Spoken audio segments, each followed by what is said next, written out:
Vamos aproveitar então que estamos aqui juntos, vamos começar a nossa harmonização, né? Porque é importante essa harmonização para que a gente fique mais receptivo a tudo que vai ser dito. Então vamos todos aquietando os nossos corações e mentes. Vamos nos desligar de tudo que nos aconteceu durante o dia e vamos fazer aquilo que temos treinado todos esses meses: respirar. A respiração lenta, calma, profunda, soltando o ar longamente, conscientes de que estamos submersos em um mar de energia. E essa energia é dócil à força do nosso pensamento e da nossa vontade. E vamos mentalizar que estamos absorvendo vida, alegria, saúde, paz, harmonia, equilíbrio. E assim nós vamos nos nutrindo com esses sentimentos maravilhosos, harmonizando todo o nosso ser, nos preenchendo de boas vibrações. E vamos escaneando o nosso corpo, levando para todas as partes dele relaxamento, saúde, alegria, paz, que é o alimento que as nossas células necessitam. Porque as nossas células precisam do alimento físico, emocional e espiritual.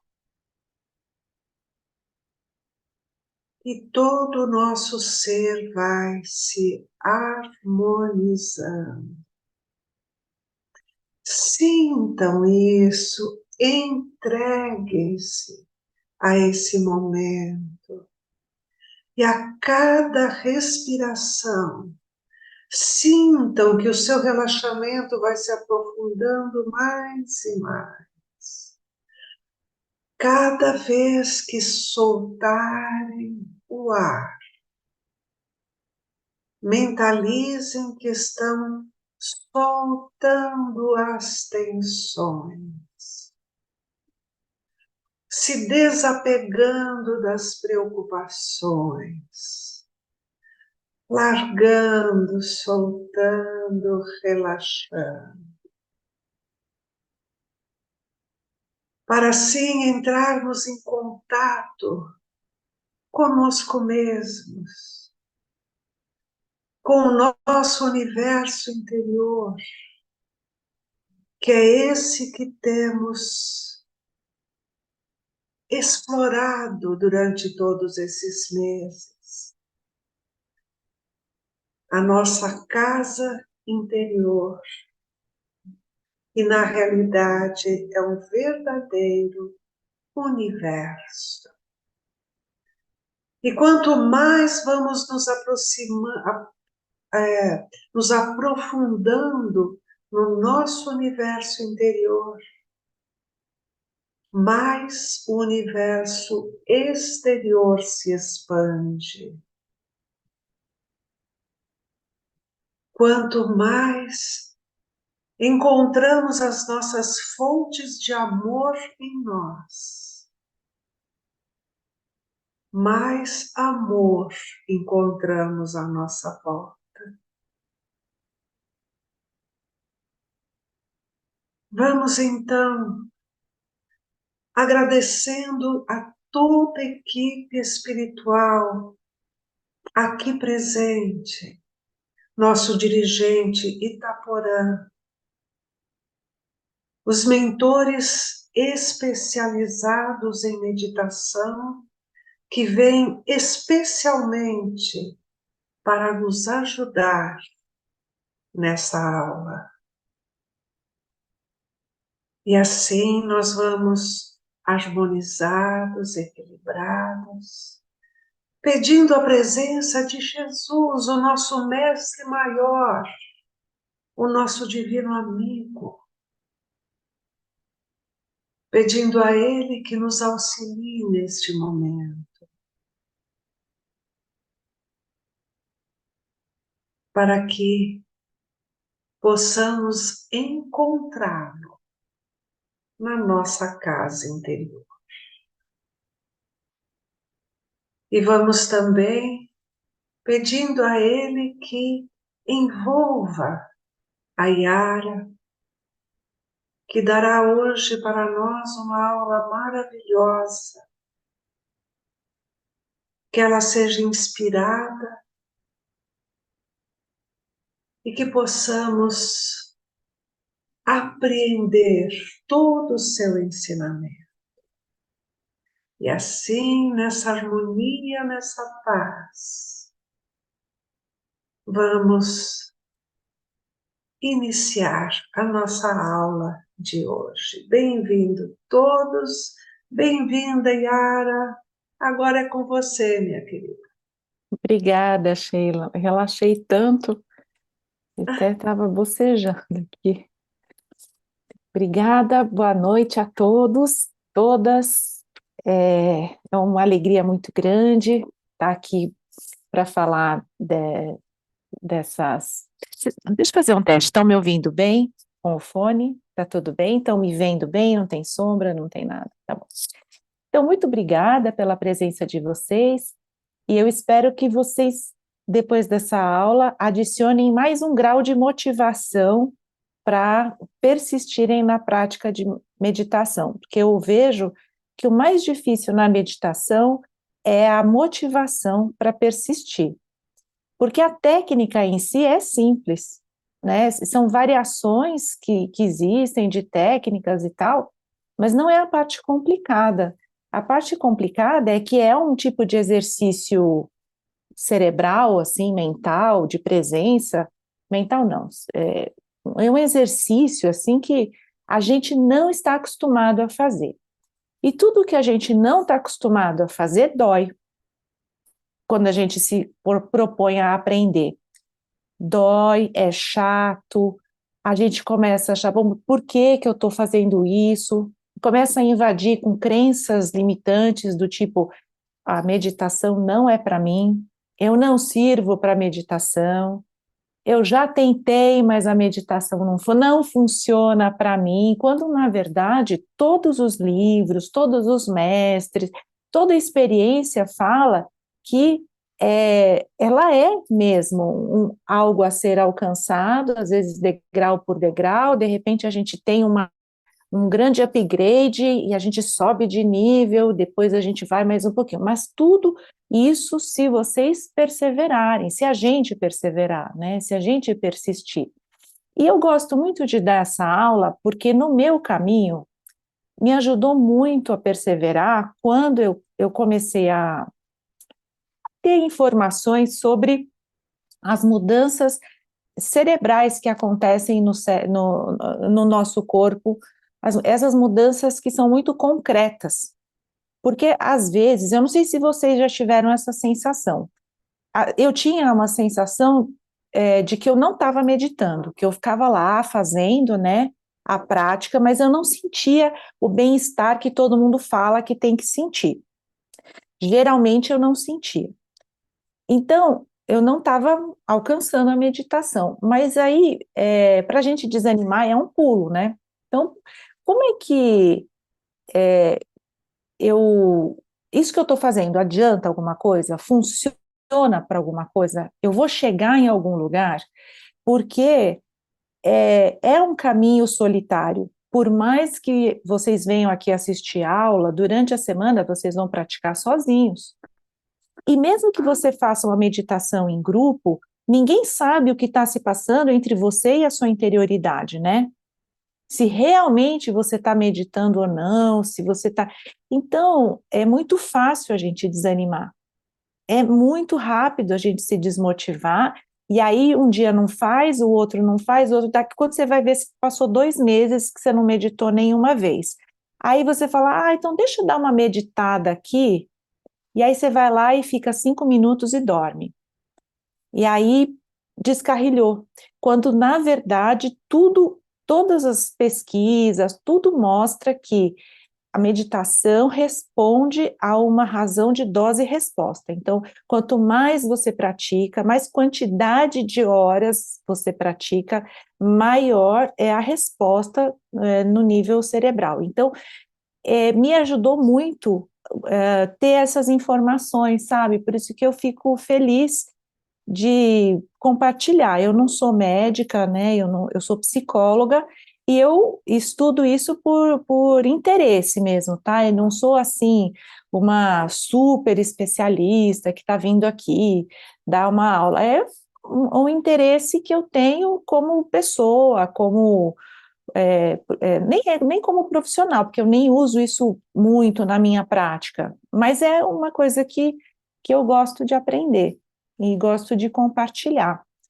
Então, acho que vocês já devem ter, nessa altura, já devem ter tido muitas aulas falando sobre os benefícios da meditação, né? Agora, como é que funciona o nosso cérebro e que mudanças que ele pode produzir a partir da meditação? Alguém sabe a respeito disso? Alguém já leu alguma coisa sobre esse assunto?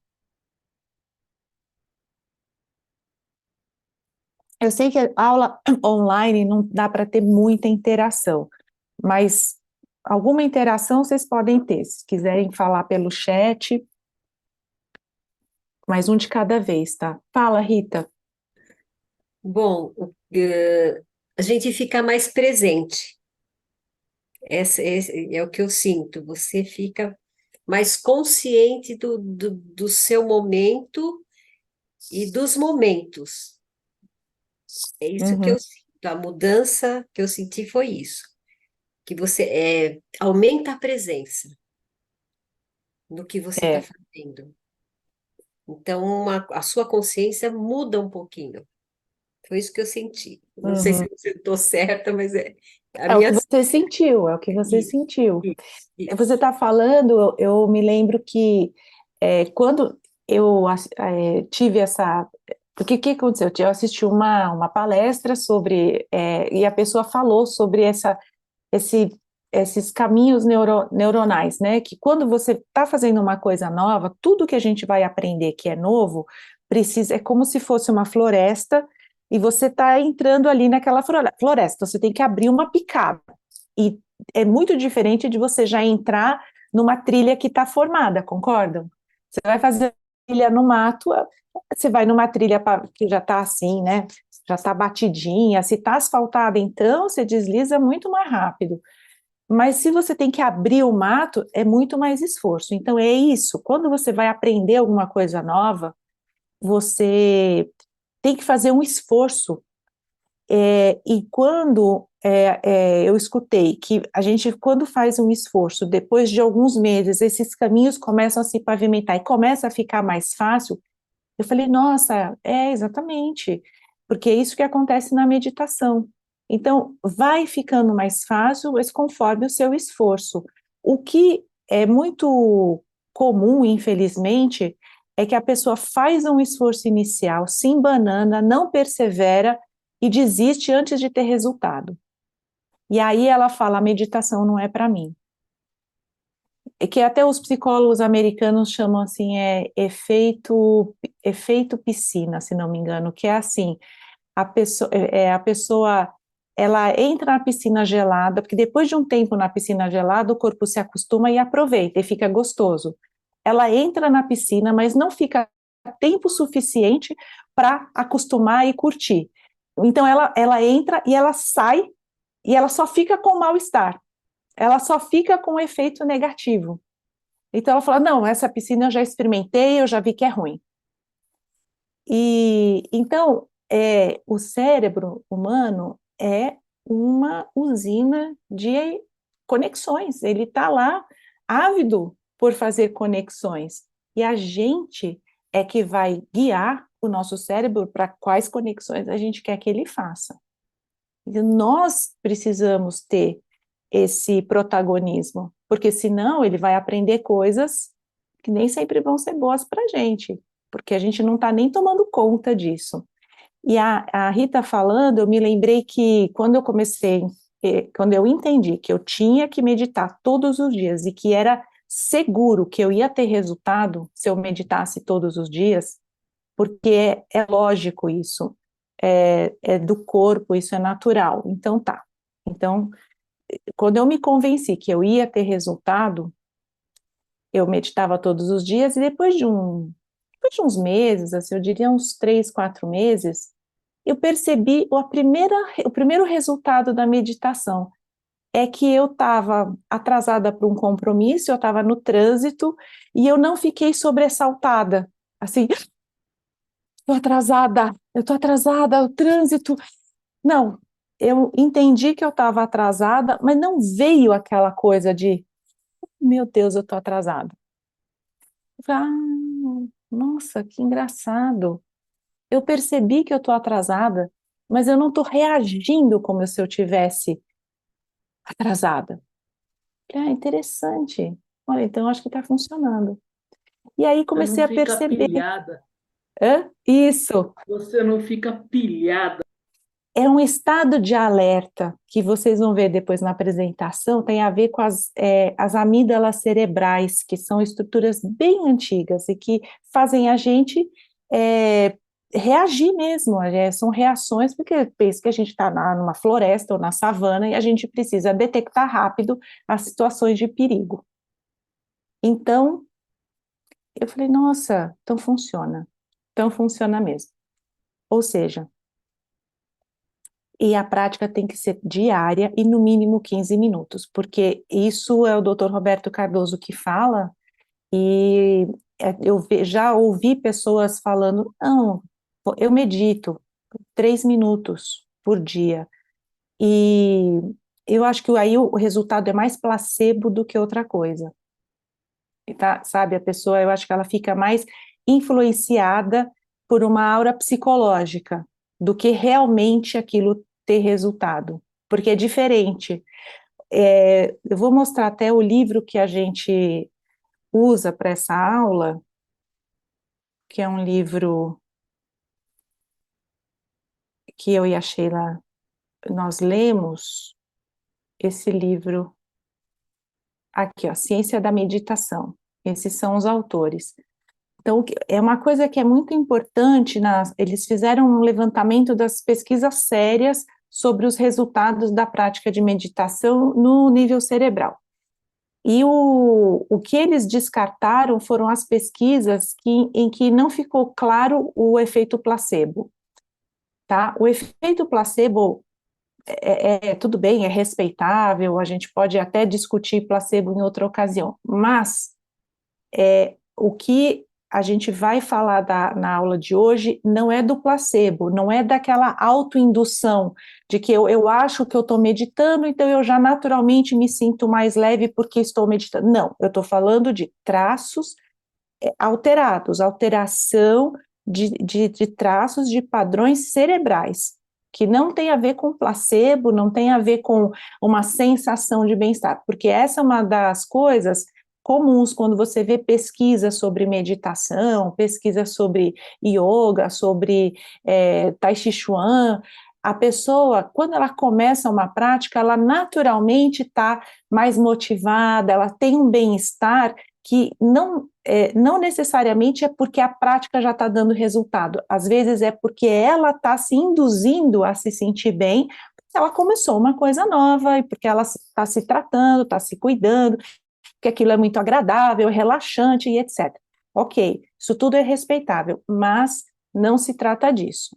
Na aula de hoje a gente vai falar daquilo que realmente muda e que não é psicológico, não é só uma sensação de mudança, são mudanças reais no nível do cérebro. Então, eu dei o título para dessa aula de traços alterados, que é o nome do livro em inglês, né? A ciência da meditação é a modificação de padrões cerebrais. O meu nome é Yara Malk, eu sou psicóloga e eu também sou voluntária na Casa do Caminho. Trabalho em alguns lugares, e entre eles a biblioteca. Não sei se vocês sabem, né? A Casa do Caminho tem uma biblioteca muito boa e vale a pena vocês conhecerem, quem não conhece. O Daniel Goleman é o mesmo Daniel Goleman, psicólogo que trabalhou com a inteligência emocional. É a mesma pessoa, não sei se vocês já ouviram falar. E eu peguei algumas referências complementares de livros que eu gostei muito, que eu li recentemente, né? Então, para vocês saberem, são livros muito bons. Esse Nação Dopamina é muito bom, recomendo bastante. E vamos trabalhar o efeito de duas âncoras meditativas, a respiração e a bondade amorosa, tá? Bom, uma lição básica de evolução. Nós temos uma capacidade para aprender, e a gente aprende, o cérebro o corpo é um todo, tá?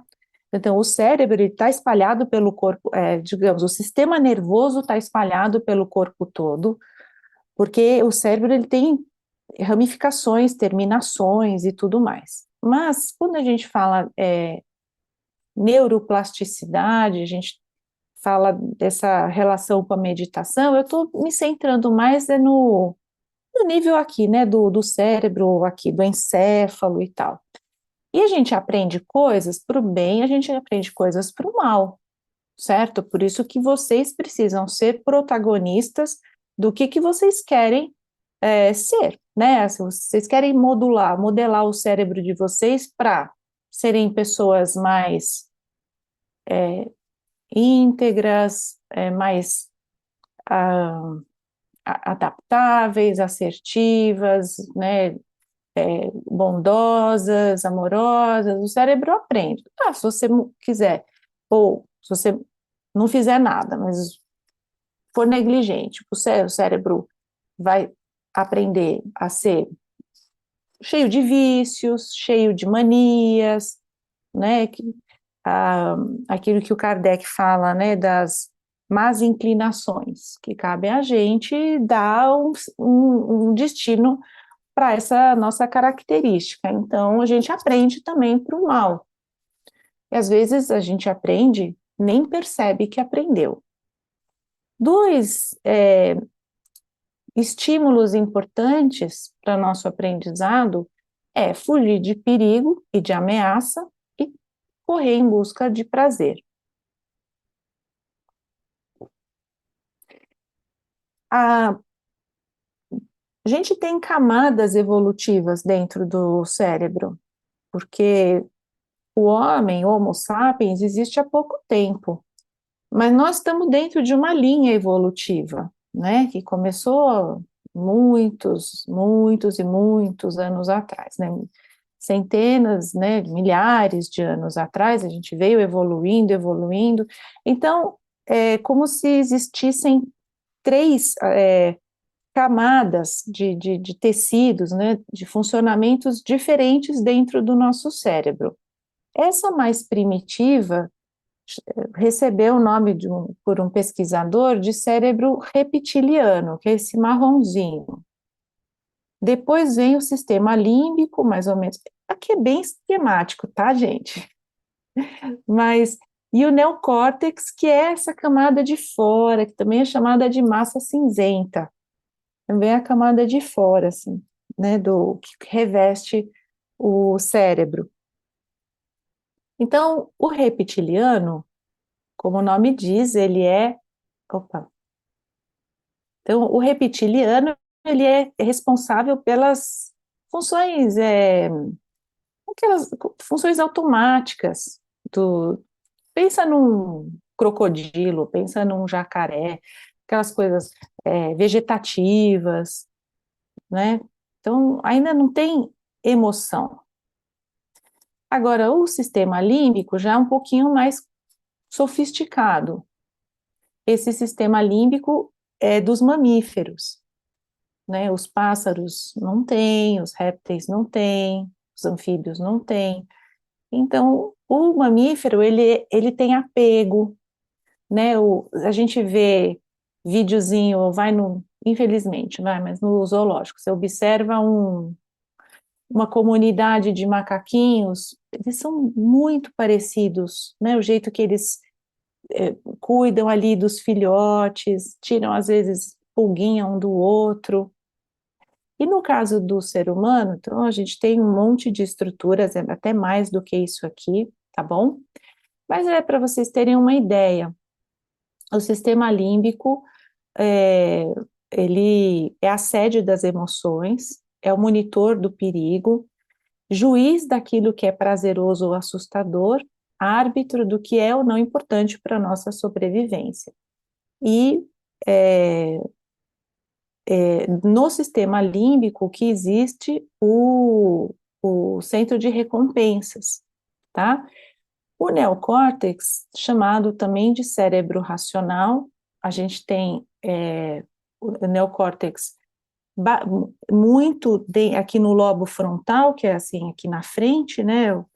Aqui um desenvolvimento aqui na frente, e é muito, assim, é bonito, né, porque são apenas células, mas elas são responsáveis por aquilo que nos torna únicos na natureza, porque até o sistema límbico os outros mamíferos também têm, mas o neocórtex, parece que só os golfinhos têm, mas os golfinhos permanecem um mistério, né, pelo menos não consegui ver nada a respeito desse neocórtex dos golfinhos, mas o neocórtex nos ajudou a desenvolver linguagem simbólica, uma linguagem complexa, pensamento abstrato, hipotético, dedutivo, nossa capacidade de raciocínio, de planejamento, de reflexão. Isso é muito único, não é? Então, essa é a grande força do ser humano na natureza, é a inteligência,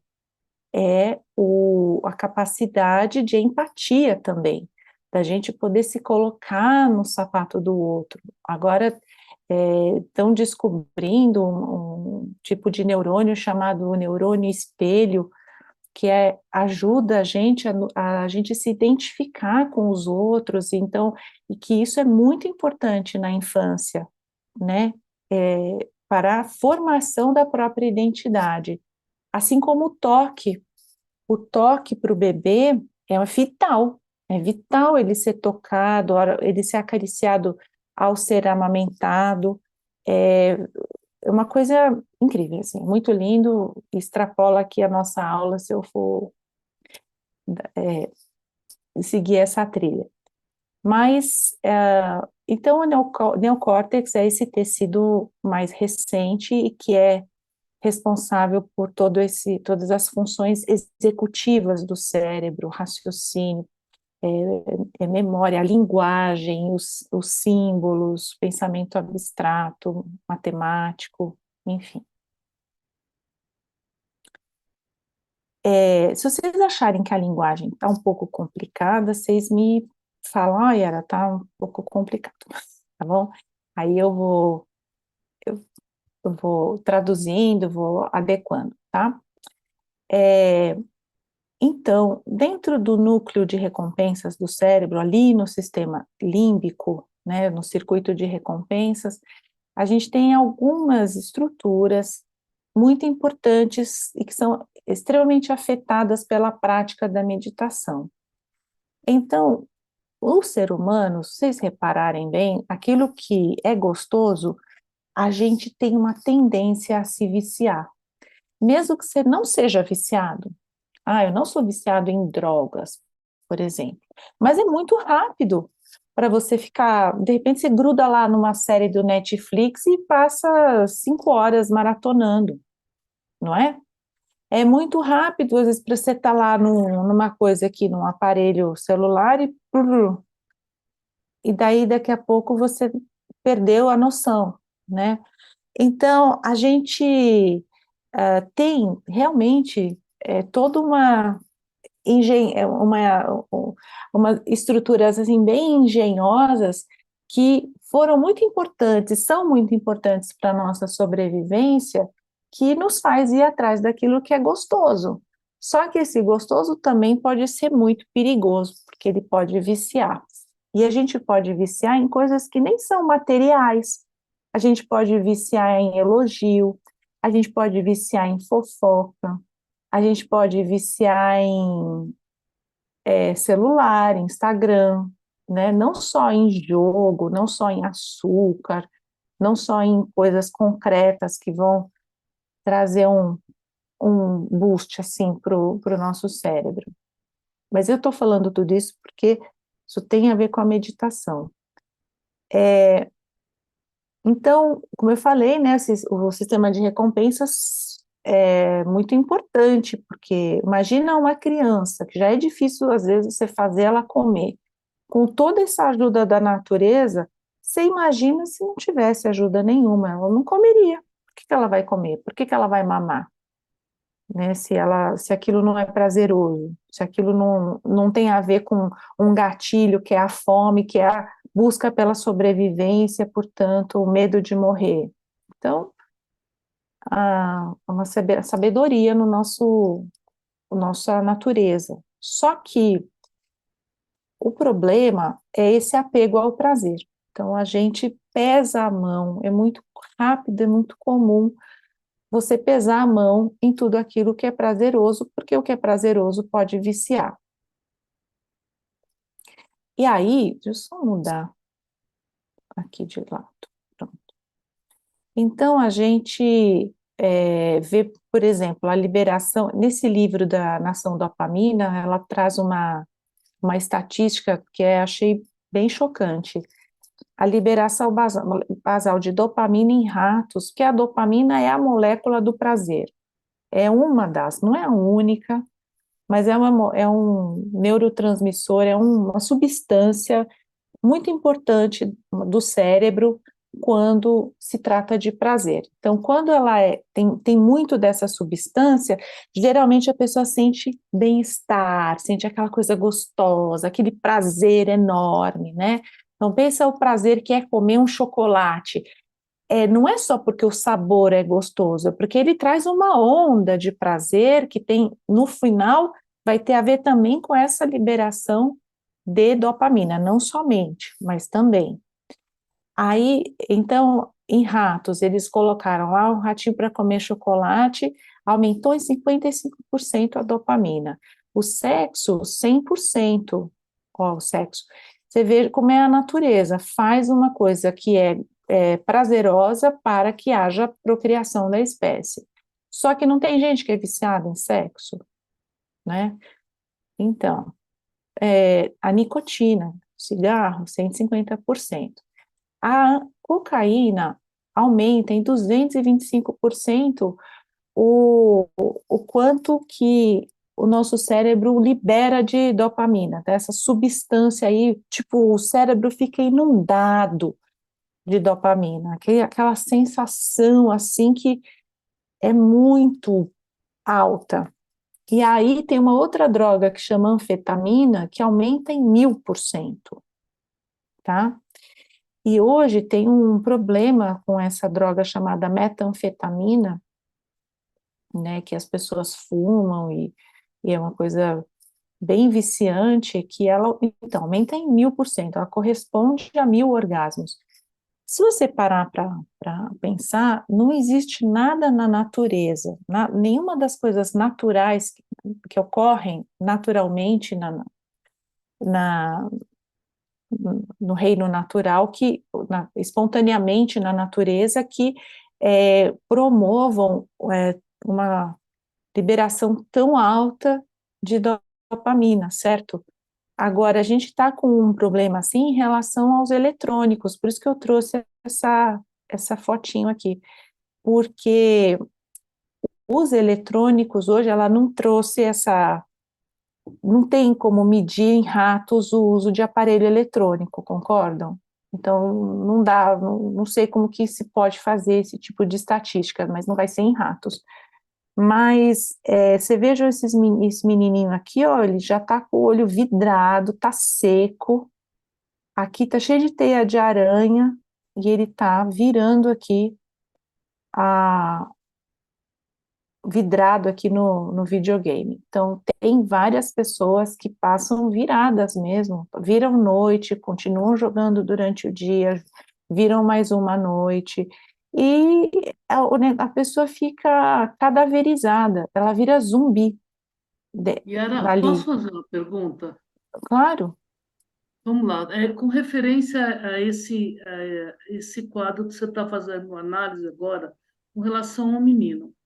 Eu sou da área de informática e já tivemos casos de pessoas que ficaram tanto tempo, isso fora do Brasil, no game, e que chegaram a ter uma síncope. As pessoas desencarnaram de tantas horas, tantos dias que ficaram grudadas numa informação, sei lá, num jogo, por exemplo. A pergunta é: isso foi devido a uma inundação de dopamina? Por que que a pessoa tem essa síncope? É algum hormônio, é alguma condição específica do organismo que acontece? Ela não não se dá sei, conta, é, ela entra no torpor. eu não sei dizer se a síncope tem a ver com a dopamina, mas com certeza a pessoa entra num colapso orgânico porque ela fica desidratada, ela fica, ela tem, isso eu já ouvi falar que até desencarna de desidratação, né? E metabolicamente, não sei te falar se além disso tem alguma outra coisa, mas esse negócio de ficar virado e a pessoa esquece até de tomar água, isso é vício. É igual a pessoa que não sai da mesa de jogo, um jogo carteado, ou que está na Cracolândia e não consegue, né? Vai tomar qualquer coisa no bar e não volta para casa. De lá vai direto para a rua e fica virado, virado. Então, a, vou te dever a informação se a síncope tem a ver com alguma coisa metabólica, mas eu acredito que pode, o desencarne às vezes até tem relação com a própria desidratação, que é, tem um ataque cardíaco, por exemplo, que é por falta de água, né? Então, os tecidos ficam tão desidratados que infarta. É assim, é muito sério o que está acontecendo no mundo, gente. É muito sério. E eu não vou falar, olha, é muito sério o que está acontecendo na Cracolândia. Não, é muito sério o que está acontecendo entre todos nós. Sabe, vocês têm que. Essa coisa da presença, né, que a meditação é capaz de nos trazer, precisa fazer com que a gente tenha mais consciência sobre o momento da nossa alimentação, o momento que eu já percebo que eu estou saturada de tanto estímulo, e eu preciso de um pouco de silêncio. A nossa sociedade é extremamente ruidosa, é extremamente barulhenta, é extremamente distratora, assim, de promoção de distração. Então, a meditação, que bom que está se falando em meditação, porque ela é muito necessária.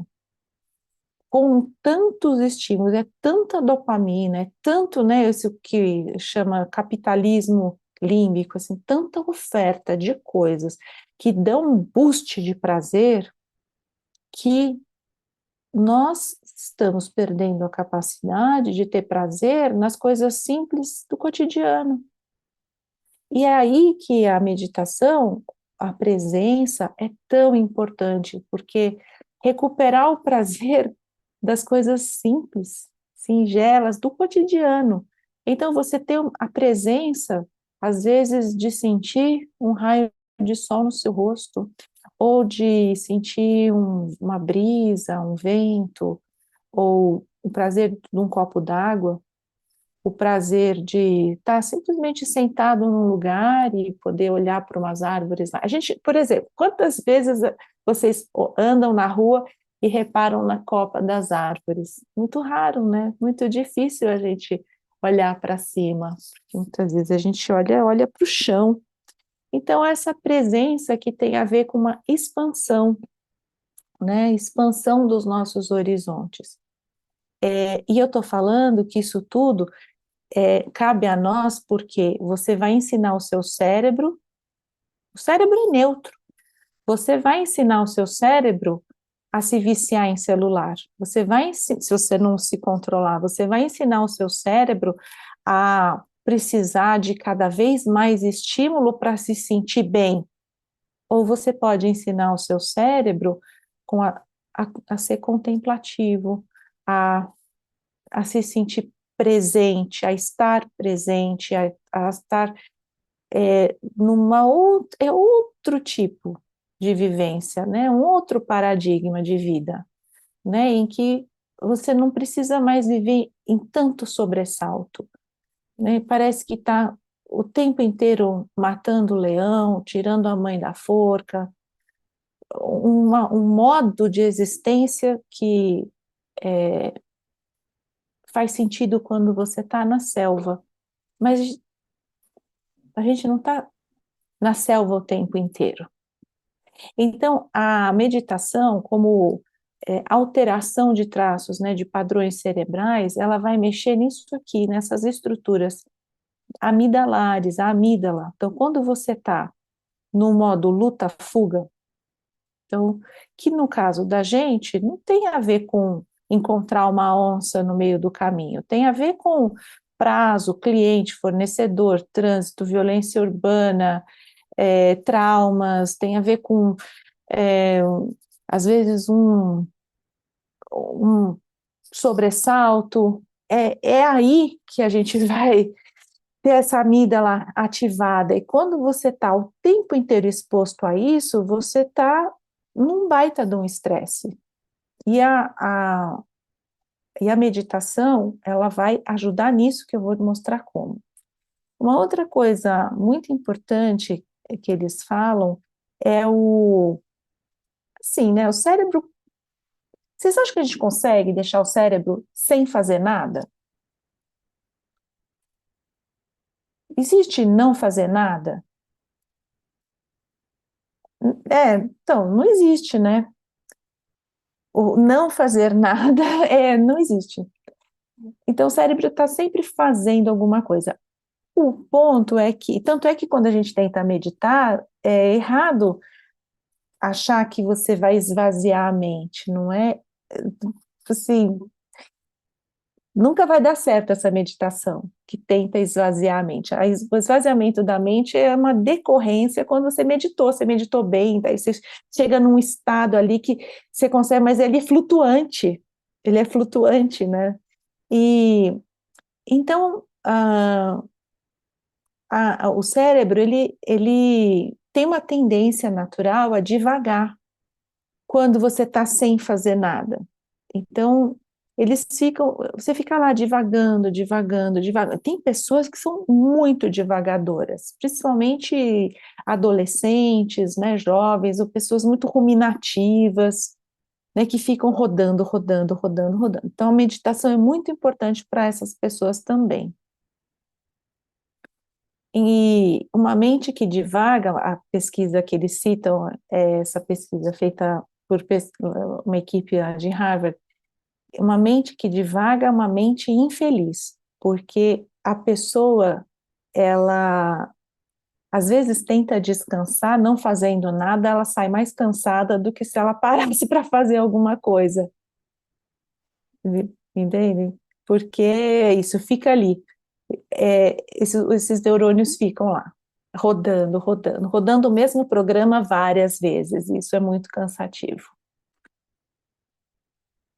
E eles falam, né, que antes mesmo da ciência estudar a meditação, né, as tradições antigas, milenares, já falavam das práticas meditativas e falavam do objetivo da meditação como libertar-se do sentimento de posse constante, o caráter pegajoso dos nossos pensamentos, emoções e impulsos.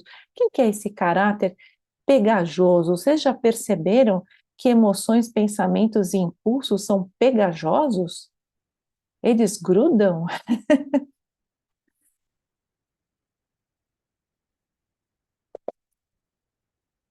Podem falar.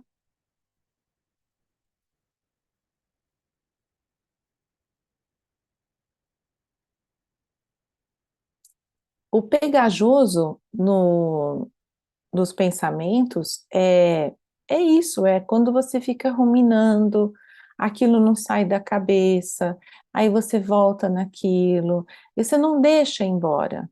Não é porque você não queira, é você não consegue, porque você não consegue. Esse é também é um outro erro, né? Não, eu não consigo. Não é o seu eu, não se trata disso. A- as suas estruturas cerebrais não estão preparadas para isso, para você se despedir, para você deixar ir embora. Então fica tudo muito intenso, muito. Então essa pegajosidade, nossa, as emoções ficam intensas, os impulsos, os pensamentos, eles ficam grudentos e você volta e volta e volta e volta. E quem sofre de ansiedade sabe que isso elevado à enésima potência, né? Então, o meditador, quando ele começa na prática, ele persevera, ele começa a perceber que fica mais fácil se desvencilhar desses pensamentos. Os sentimentos, os impulsos são eventos mentais insubstanciais e passageiros. Isso é maravilhoso. A gente chegar nesse ponto de perceber que o que a gente pensa, o que a gente sente, os nossos impulsos, eles se modificam, eles passam, eles vão embora. Você não precisa se agarrar no sofrimento. Você não precisa agarrar na dor ou ah, em sentimentos negativos, pensamentos negativos. Isso que é alcançar a leveza de ser, né? E eles falam que algumas pessoas já têm essa habilidade de calar a amígdala, de se desapegar das paixões. Experimentam júbilo e leveza pelo simples fato de existir. Eles vão percebendo que essas pessoas são meditadoras de longa data. Eu gosto não, na verdade, tive um insight sobre essa passagem de Jesus, né? Porque ele fala: não fiquem preocupados com o dia de amanhã, porque o amanhã trará suas próprias preocupações. E muitas passagens do Evangelho mostram Jesus meditando no deserto, ele sobe a montanha, ele vai procurar o silêncio, aquele momento de comunhão com o Pai, que ele faz o recolhimento silencioso, e está ali, né, naquela interioridade orante. Então ele diz, para cada dia bastam as suas próprias dificuldades. Então imagina, isso para mim uma lição de desapego, de olha, não é para você não ficar preocupado, mas não fica demais, deixa, espera amanhã.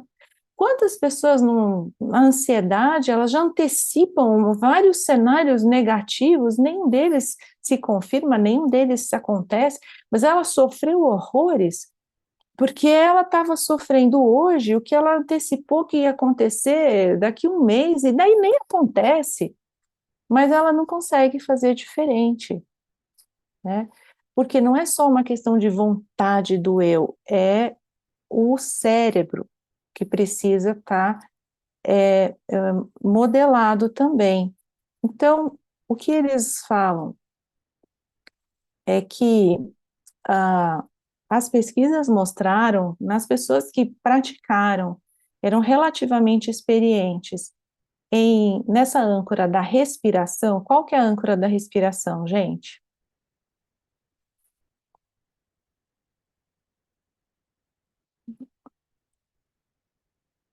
Isso. Não sei se o pessoal que vai assistir a gravação assistiu você fazer, Sueli, mas a âncora da respiração é você focar na respiração. Pode contar ou não contar, mas é a âncora mais simples que existe na meditação, né? É a da respiração. Então, a prática diária, dia após dia, vai trazendo uma diminuição na espessura dos circuitos ligados ao apego e a essa reatividade, essa aversão. Então, você consegue ter mais gratificação com menos apego, você consegue, ou seja, você paga menos e leva mais, entenderam? Você paga, você não precisa de tanto, você consegue começar a ter prazer de coisas menores, mais simples, né? E também a hora que acaba, você sofre menos, né? Também deixa embora, daqui a pouco vem outra coisa, não é? E isso aqui é muito importante também. Uma redução de respostas ansiosas e de sequestro amidalar, porque, aqui, peraí, porque as amígdalas diminuem de tamanho também, isso é muito interessante. As amígdalas cerebrais, tá? Não é a amígdala da garganta. Então, assim, elas ficam aqui para dentro, assim, só é uma estrutura, né? Não é bem, não é um são feixes ali e tal, então você vai desativando aquilo que você usa menos, o cérebro, o corpo humano, ele entende que não precisa mais tanto, então ele vai desenvolvendo um outro caminho. E esse outro caminho, ao que tudo indica, tem a ver com esse fascículo uncinado, esse vermelhinho aqui, né, que ele vai fazendo um caminho alternativo para o córtex pré-frontal. Então, o que as pesquisas que eles citaram mostram é um fortalecimento dos circuitos que levam ao córtex pré-frontal. Então, você tem uma capacidade maior de pensar, de raciocinar, e não só de ficar reagindo, porque isso é fato. Você viu uma onça pintada na tua frente, você não vai pensar, você vai reagir, teu corpo recruta tudo que é necessário para você lutar ou fugir, tá? Agora, você vai tendo essas reações no seu dia a dia, para aquilo que não tem, tudo você reage como se fosse uma onça pintada, então, aqui está muito espesso, muito estressado, né? Então, os circuitos cerebrais dessa reatividade, eles são muito fortes.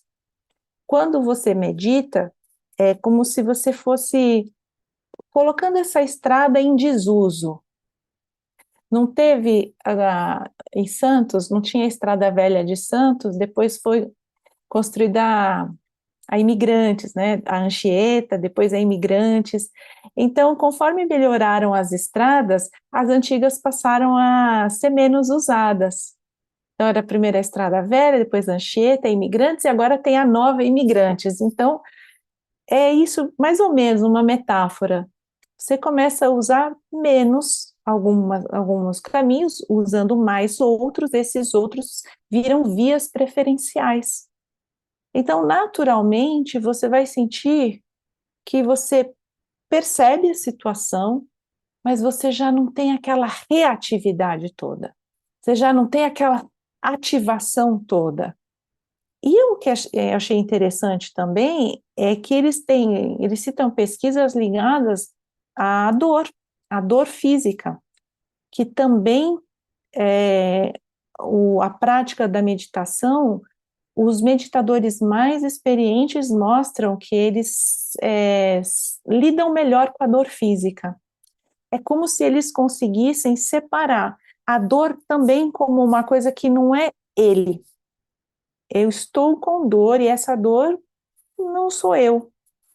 Eles conseguem ter uma distância entre o eu e a dor. É muito interessante, é muito interessante.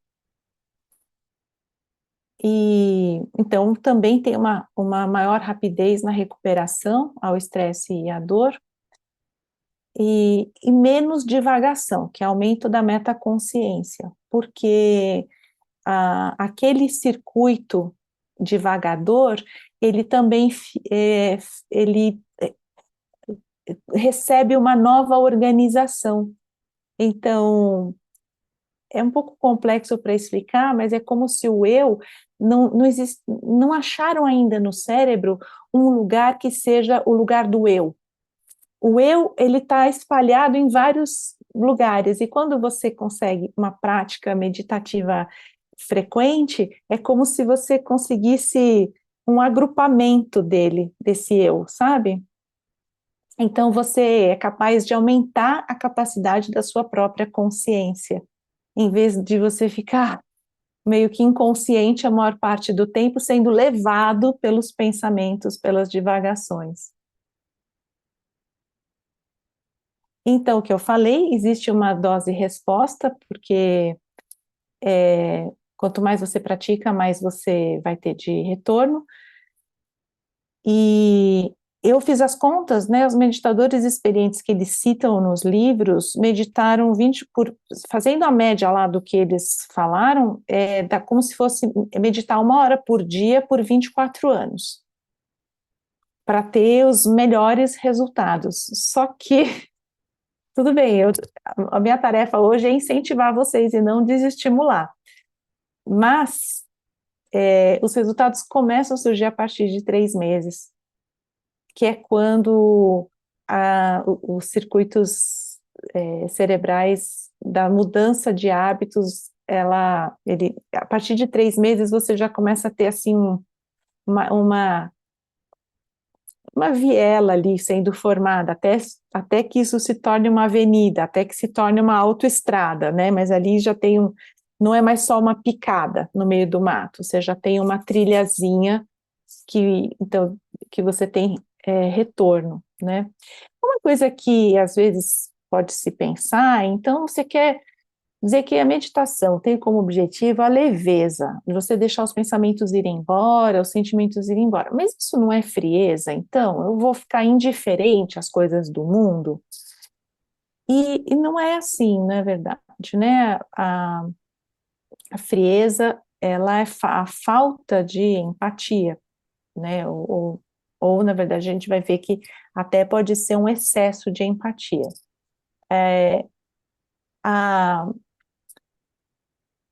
Aqui a gente já vai fazer a transição para a âncora da bondade amorosa. Então, a gente viu todos os benefícios da âncora da respiração para a questão da reatividade, do estresse, do medo, da ansiedade, né, toda essa ativação, luta-fuga. E a bondade amorosa, onde é que entra nisso? A bondade amorosa é uma outra âncora.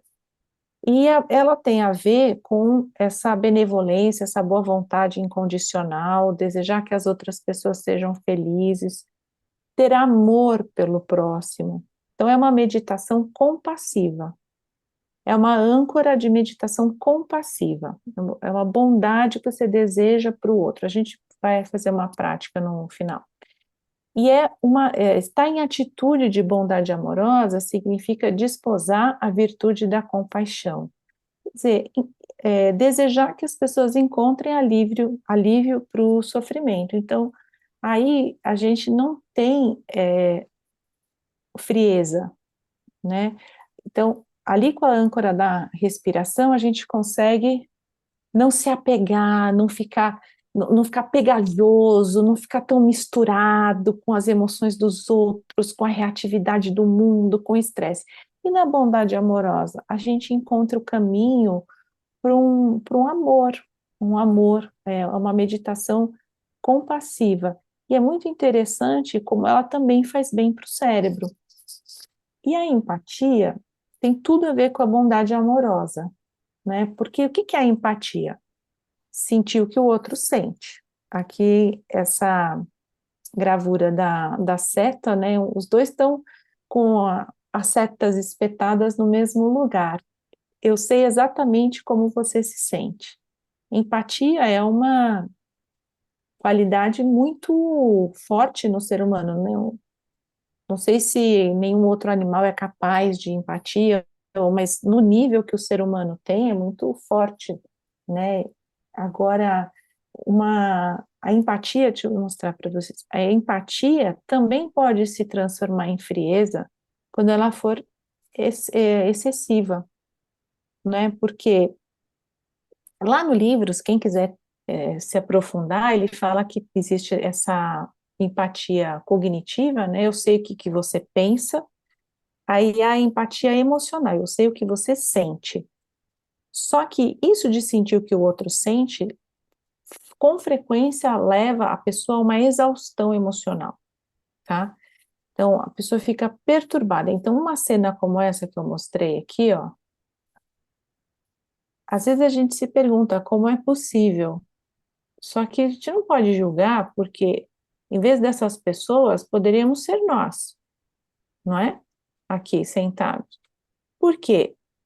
Porque a gente é ruim, que a gente é mau, que a gente é frio, a gente provavelmente está numa exaustão empática, porque você sente tanto pelo outro que você para de sentir, né? Então, os autores dizem que essa empatia emocional, ela é muito interessante, é muito importante, mas o mais interessante seria a gente partir para o próximo nível, que é a consideração empática, que é verdadeiramente a compaixão, é o cerne da compaixão, que é você estar junto, você aceita, né, o que está acontecendo sem dar as costas, numa atitude de amor, mas você não precisa sentir exatamente o que a pessoa sente. Que, olha que interessante, a empatia emocional, eles descobriram que ativam os circuitos de dor e aflição. Mas a compaixão ativa os circuitos cerebrais de cordialidade, de amor e de afiliação. Oh, ativa lugares bem diferentes do cérebro. É bem interessante, né? Então, a compaixão vamos dizer que é um nível diferente de empatia. A empatia é importante, mas a gente pode dar uma melhorada na resposta e não ficar só na empatia, porque a empatia, ela pode deixar você esgotado e aí você vai fazer o contrário da empatia, você vai ficar indiferente. E tem uma outra coisa interessante,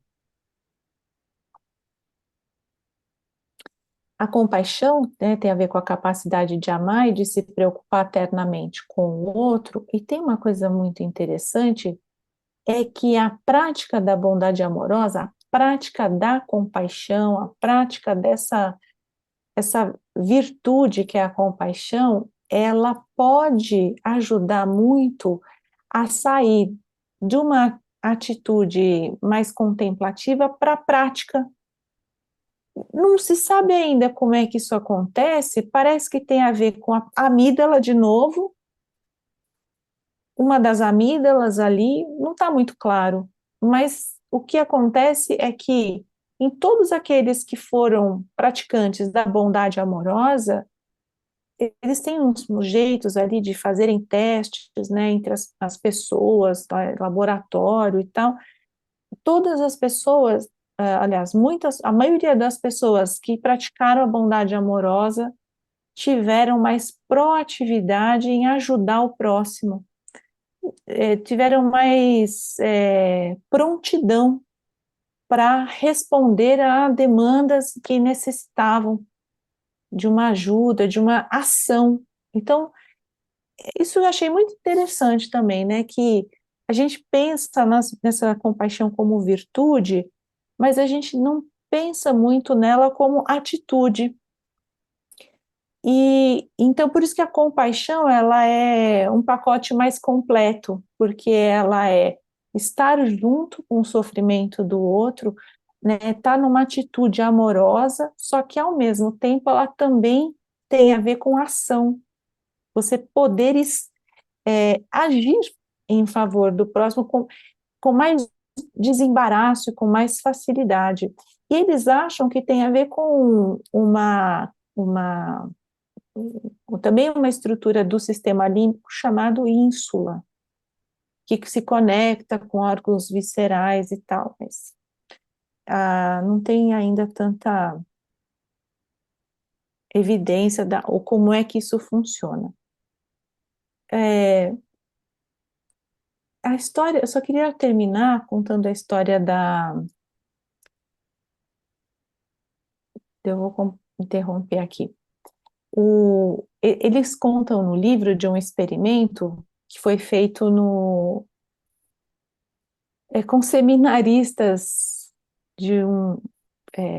seminarista, né, que são aqueles alunos para virarem sacerdotes. Eles tinham que apresentar um trabalho sobre a parábola do bom samaritano. Então, eles deixaram no pátio, o seminário eram 2 prédios. Então, eles iam apresentar o trabalho num prédio, lá eles foram avisados de que eles tinham que ir para o outro prédio. Para ir para o outro prédio, eles iam passar por um átrio, por um pátio interno. Nesse pátio interno, uma pessoa que era já colocada lá pela equipe de pesquisa, essa pessoa ia pedir ajuda, porque ele não estava passando bem, ele precisava de ajuda. E a pesquisa era quantos desses seminaristas que estavam indo apresentar um trabalho sobre o bom samaritano realmente se portaram como bons samaritanos diante daquele ser humano que estava precisando de ajuda.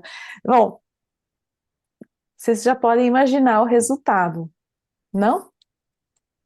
A minoria, né? A minoria parou ali para ajudar, a maioria estava corrida, porque tinham que apresentar um trabalho sobre o bom samaritano. É isso que eles falam. Então, muitas vezes você tem uma noção de amor e de compaixão e tal, mas ela é teórica, não é uma noção prática, né? Não é um amor vivido, não é uma coisa, muito menos que leva à ação. E aí é muito interessante de perceber como é que uma meditação, né, uma prática meditativa pode ajudar a pessoa a ser mais ativa, né? Então, eles falam que tem a ver com isso, né, com mobilização primeiro, essa circuitaria, que não é o circuito do sofrimento, como na empatia, mas circuitos da afiliação, do amor parental, né, dessa coisa gostosa, né, da relação mãe-filho, e também tem a ver com algumas estruturas que facilitam a ação, né? Então, eu acho que é interessante a gente ver que quando os antigos falavam do despertar, né, que a gente está dormindo, né, do despertar, assim, são tantos os níveis diferentes, né, que a gente pode ainda despertar, né, então essa presença, ela tem tantas facetas, e a cada vez que a gente alcança, né, um lugar de silêncio, um lugar a gente descobre né, mais uma coisa que você não viu, né, que você não estava ali, a sua consciência não estava presente, ainda estava adormecida. Então, eu considero meditação realmente uma prática de despertar, de despertamento. Ela não é só uma técnica, né? Eu acho que é uma proposta de vida, uma proposta de caminhos, né? Então, era esse o recado que eu tinha para vocês, né? Da gente nunca desistir, a gente sempre perseverar, porque não é uma coisa abstrata, não é só da nossa cabeça, não é só psicológico, não é só porque a Sheila falou que é muito bom, é porque isso aparece nos exames, é uma coisa que, assim, se os seres humanos conseguiram, né, por que a gente não vai conseguir, né? Então, não estou falando só de monges, né, que meditam desde a infância, que ficam o dia inteiro lá. Não, mas pessoas comuns que já podem ter mais resultados, se perseverarem, se insistirem, né? Então, acho que é um ganho muito grande de qualidade de vida. Dúvidas, comentários?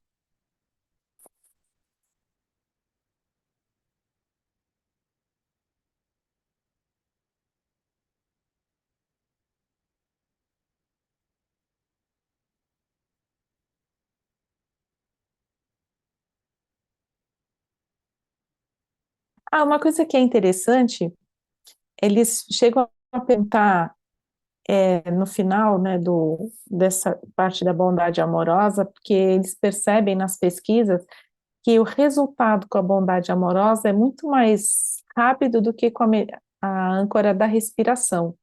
E aí eles chegam até a aventar se não existe uma prontidão biológica da gente para amar, porque respondeu tão rápido.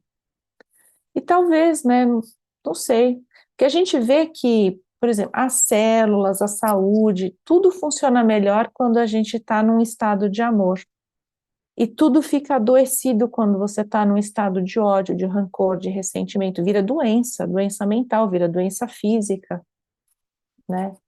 Então, talvez sim, né? A gente tenha sido, é, a gente tenha, falta a gente conseguir dar esse drive de amor, a gente consegue um boost assim de plenitude que de repente aquilo tudo que faz você sofrer tão intensamente não é tão necessário, esse sofrimento não é tão necessário.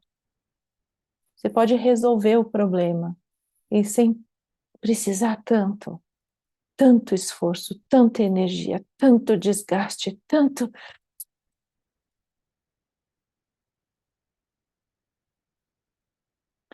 E aí, Sheila?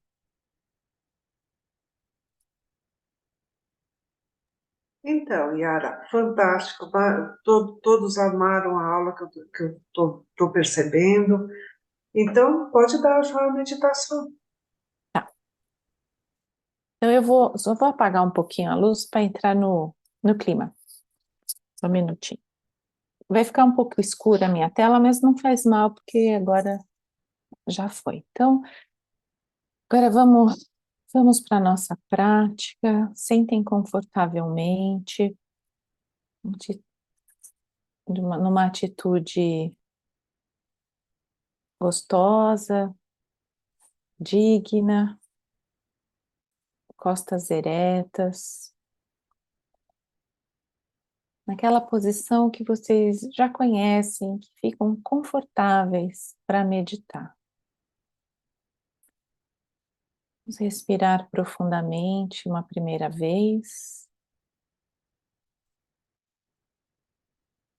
sentindo agora o ar saindo dos pulmões gostosamente. Mais uma vez,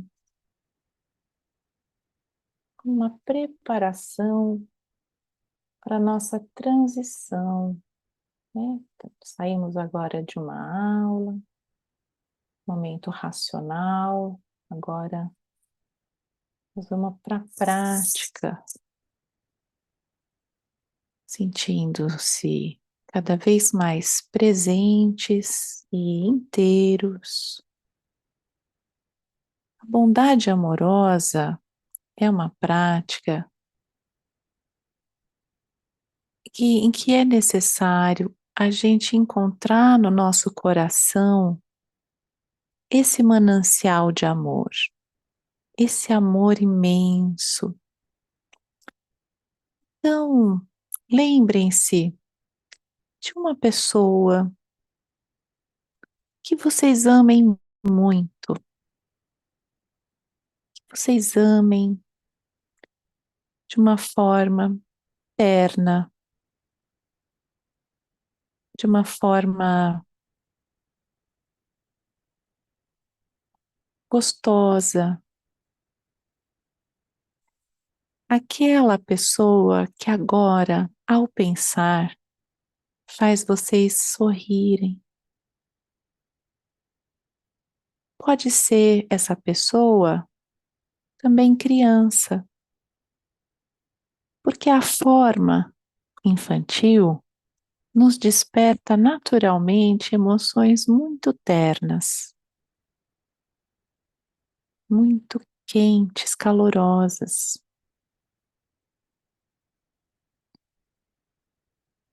Pode ser também um animalzinho de estimação, porque eles também são crianças, nesse sentido da amorosidade, da alegria.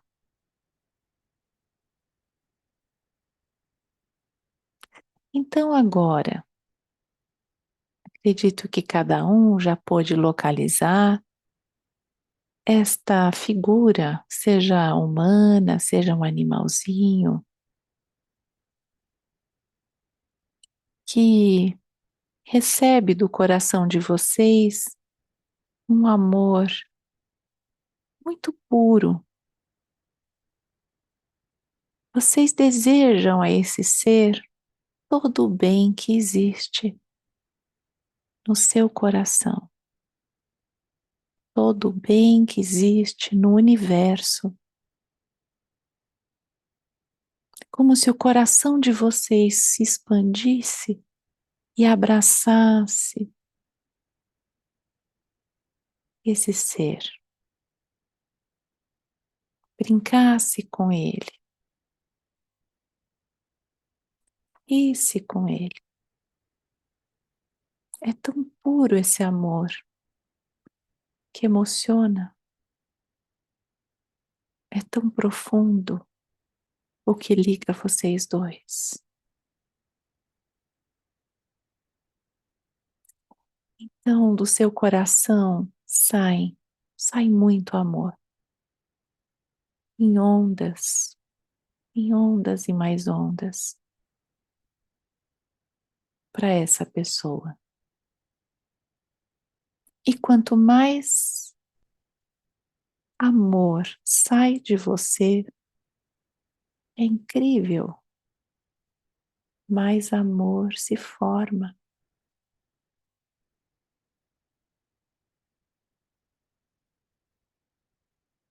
É um amor maravilhoso. Vamos ficar alguns minutos assim, sentindo esse amor, doando.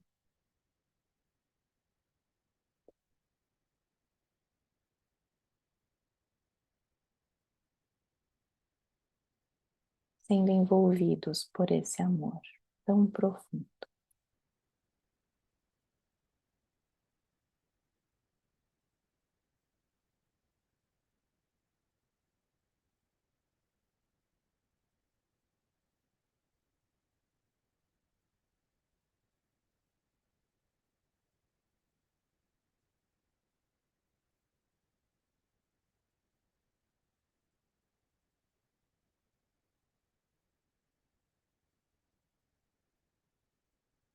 Eu não preciso fazer nada, apenas amar.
e outras pessoas ou seres vierem espontaneamente, você pode permitir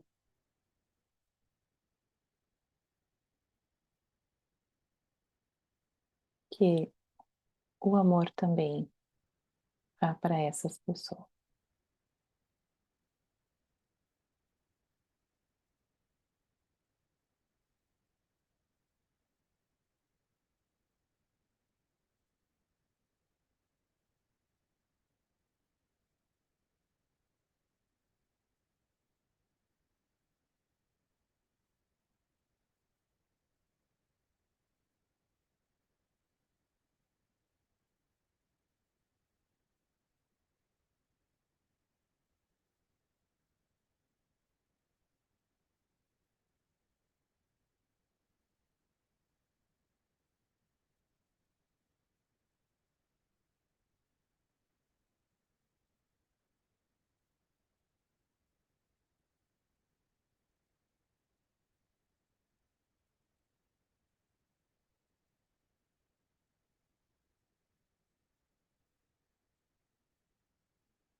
Vamos voltando para a sala, para o quarto, para esse momento, abrindo os olhos devagarinho, retomando aqui o nosso contato.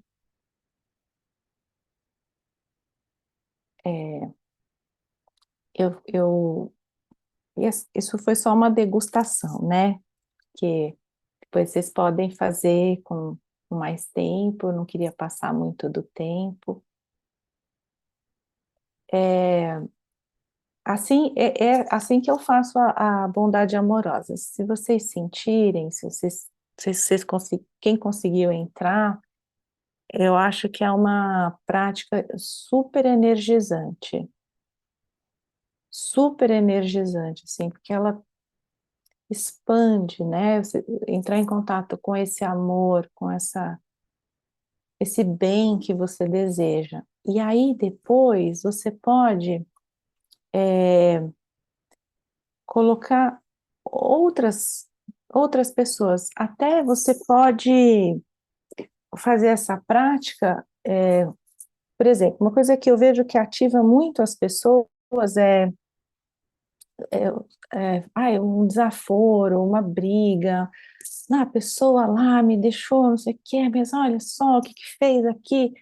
Então, você pode fazer a prática da bondade amorosa para mudar esses sentimentos. Então, você começa, eu sempre recomendo, não sei o que a Sheila acha, assim, mas sempre, até acho que a própria Sheila que me ensinou, você começar por alguém que você ama muito, e geralmente criança, ou até um cachorrinho, porque daí você ativa a usina de amor.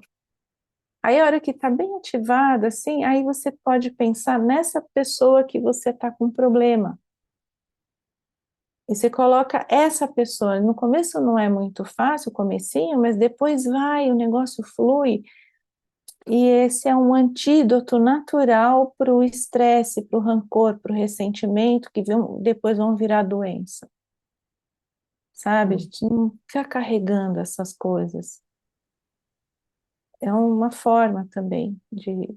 Eu, pelo menos, é uma prática que eu tenho, porque... Mas aí quero ouvir, Sheila, quero ouvir os comentários de vocês, dúvidas, assim. Eu acho realmente isso é algo que precisa ir sendo despertado, né?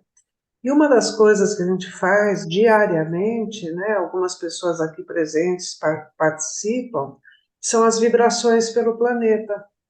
Não é uma meditação, é uma vibração, mas vai o quê? Despertando esse amor universal, né? É uma prática amorosa, né, que a gente faz. Estou vendo aqui a Sônia Regina, que ela está todo dia com a gente nas meditações, a Maria Ângela também está todos os dias, e é uma prática que ajuda bastante, viu?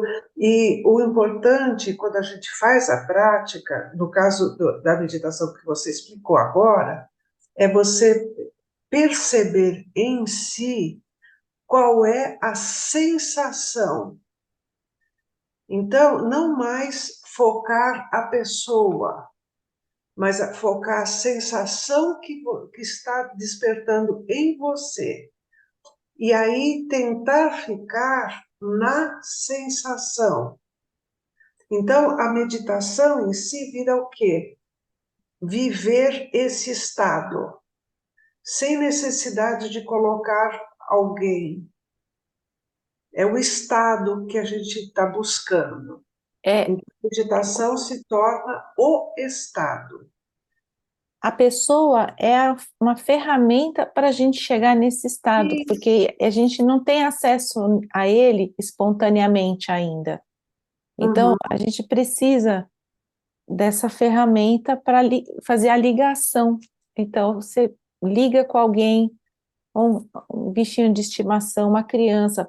Por exemplo, eu estava fazendo agora e eu lembrei, eu vinha assim, sorriso, risada de criança. Risadas de criança, risada do meu filho quando era criança, risadas de crianças que eu escuto aqui da escola. Isso foi uma coisa que assim, desperta muito amor. Então, a gente vai usando esses recursos para poder ativar o dínamo, a usina. Isso, exatamente. Tá ok. Muito obrigada, Yara. Obrigada a Maravilhosa vocês. aula. E não se esqueça que eu coloquei também no grupo a palestra sobre depressão, que ela é muito boa mesmo. Convido todos a assistirem e também compartilhar com aquelas pessoas que estão precisando. Viu? Eu vou mandar depois para a Sheila essa apresentação. Teve gente que perguntou o nome dos livros, aí tá lá, tá? Na apresentação, tá bom? Um beijo, gente. Fiquem com Deus. Obrigada. Beijão. Todos. Boa noite, Até obrigada a todos. muita meditação para todos.